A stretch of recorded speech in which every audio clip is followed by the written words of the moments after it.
Well, hello there, friends, and welcome back to Royalty USA. I am James Carter, and oh my goodness gracious, do we have an update for you today? Because if you watched our last video together, and so many of you did, and I am so grateful for every single one of you, you know that we talked about the heartbreaking terrorist attack in Golders Green, London, and about how Prince William and Princess Catherine put out a statement of concern on their very own wedding anniversary.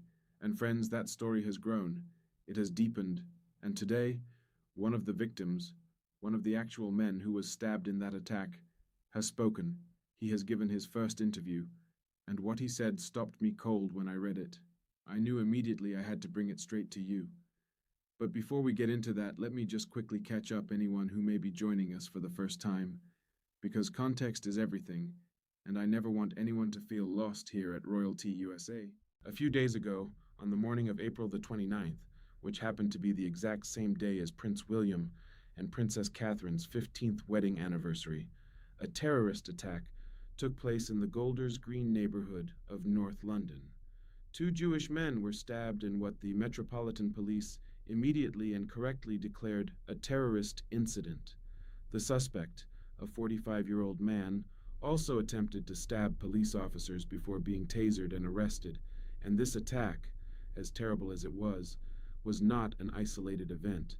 It was the third anti Semitic attack against the Jewish community in London in just a matter of weeks. Now, the whole royal family responded. William and Kate put out a statement from Kensington Palace on their anniversary, saying they were following the situation closely and were concerned about the attacks on the Jewish community. King Charles, thousands of miles away in America on his historic state visit, also released a statement through Buckingham Palace, saying he was deeply concerned and that his thoughts and prayers were with the two men who were injured. It was a moment that showed the royal family at its finest, speaking up, showing solidarity, refusing to look away just because it was an inconvenient day to do so. And now, friends, now one of those two men has spoken. His name is Shloime Rand. He is 34 years old, and on the morning of April the 29th, he was simply leaving his synagogue, his place of worship, a place where he goes to pray and to be part of his community, when a man came at him with a knife. He told ITV News that his attacker looked angry and that you could feel the intention in his facial expression, like he was, in Shloim's own words, out to get me. Can you imagine that? Standing outside your own house of worship on a quiet Wednesday morning and having that be the thing you face. Royal family, Shloime was initially told he would need emergency surgery, but thank God, his wound turned out to be not as severe as first feared. He is recovering, and he told ITV News that it is, in his own words, a miracle that he is alive. A miracle. That word, coming from a man who was just stabbed outside his synagogue. That word carries the full weight of everything he has been through in those few terrible moments. Royal family. And then Shloim said something else. Something that I think every single person watching this video needs to hear, because it goes far beyond royal news and far beyond British politics. It goes straight to the heart of something that is happening right now in our world. He told ITV News that people in his community are really concerned, that people are afraid, that people are uncomfortable walking in the street. He said that for the past several months, the Jewish community in London has been suffering from these types of attacks. And he said, and these words hit me hard, that the government is not doing its job in protecting Jewish people. Royal family. Now I want to sit with that for a moment, because I think it deserves more than just a passing mention. Here is a 34-year-old man, lying in a hospital bed, recovering from a stab wound he received outside his synagogue, and the message he wants the world to hear is not just about his own pain.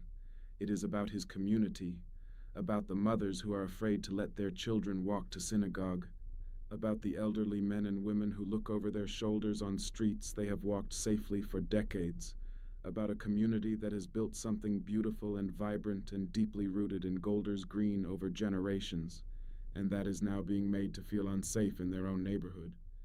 And friends, the second victim, a 76-year-old man named Moshe Shine, was attacked at a bus stop and also admitted to hospital, where he is in a serious but stable condition. 76 years old, attacked at a bus stop.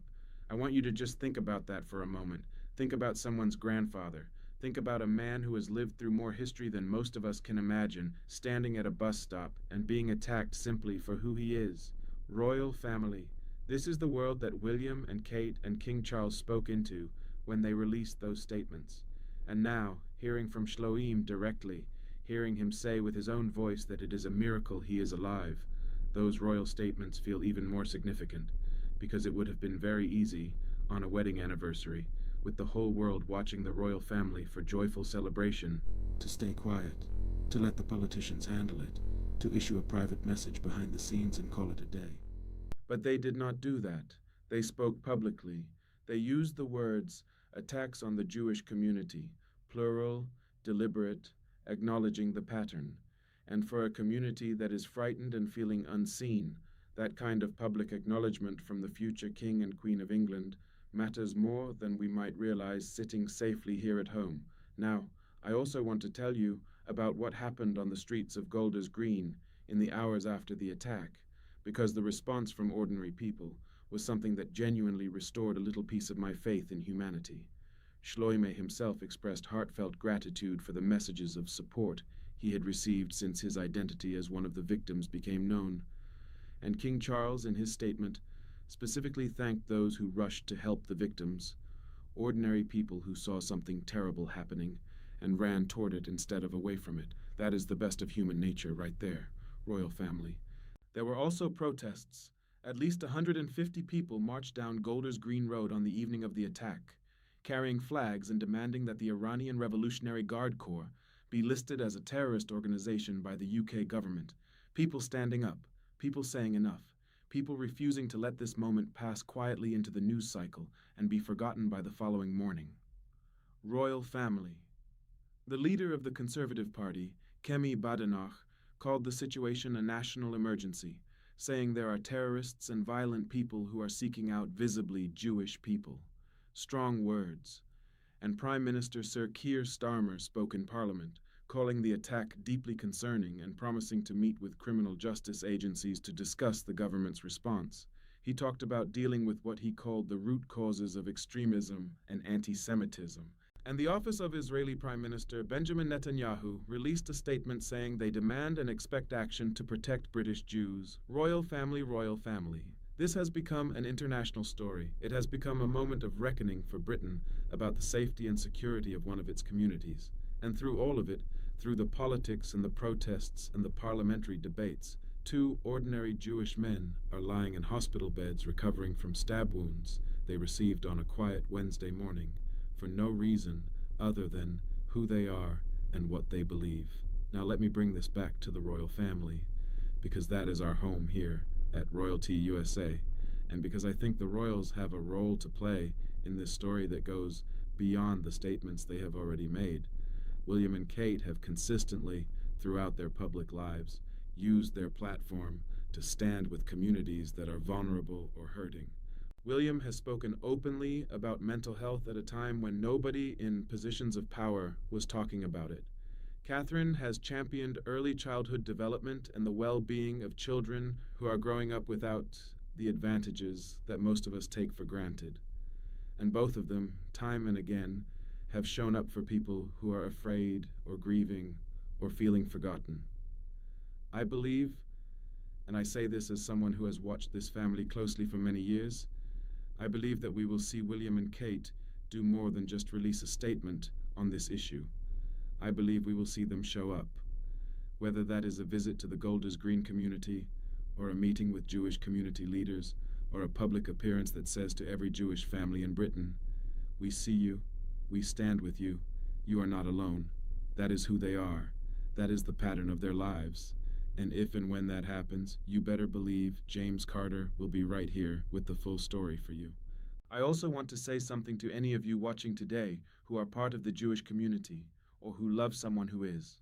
The fear that Shloime described, the discomfort of walking down your own street, the anxiety that has settled over an entire neighborhood, that is real, and it is valid, and it deserves to be named. You should not have to feel afraid walking to synagogue. You should not have to wonder whether the street outside your place of worship is safe. Nobody should. And the fact that these attacks keep happening, keep escalating, keeps targeting the same community, that is something that every decent person of every faith and every background should be troubled by and should be willing to speak up about. William and Kate spoke up. King Charles spoke up from 3,000 miles away. Prime ministers and opposition leaders and protest marchers in Golders Green spoke up. And here at Royalty USA, James Carter is speaking up too. Because silence in the face of hatred is never neutral. It is always a choice, and I choose to stand with Shloime Rand and Moshe Shine and every member of the Jewish community in Golders Green and across Britain who is living through this frightening time. One more thing before I let you go today, and it is something that I keep coming back to. Shloime Rand, recovering in his hospital bed with a stab wound in his chest, said the word miracle. He said it is a miracle he is alive. And I think about that word, miracle, and what it means coming from a man of deep faith who was just attacked outside his synagogue. He did not say he was lucky. He did not use the language of chance or probability. He said miracle. And in that word, I hear something that goes beyond the terrible events of that morning. I hear a man whose faith held firm even in the worst moment of his life. I hear a man who is still here, still talking, still advocating for his community. I hear a man who, even from a hospital bed, is using his voice to say, "We are still here. We are not going to be silent. We are not going to disappear." That is courage, friends. Real, quiet, extraordinary courage, and it deserves to be honored. Thank you so much for spending this time with me today here on Royalty USA. I know these last couple of videos have been a little heavier than perhaps you expected from a royal channel, and I want you to know that we are going to have plenty of joyful, warm, celebratory royalty coming your way very soon. But some stories demand to be told with the seriousness they deserve, and this is one of them. I am grateful to every one of you who watches and comments and shares these videos, because it means that these stories reach more people and that these conversations keep going. If this video moved you, please give it a thumbs up and share it with someone you care about. And if you have not yet subscribed to Royalty USA, please do that right now. Hit that red subscribe button and join our growing family. We are just getting started, and there is so much more to talk about together. God save the King. God bless the people of Golders Green, and James Carter will see you next time. Take care of yourselves, darlings.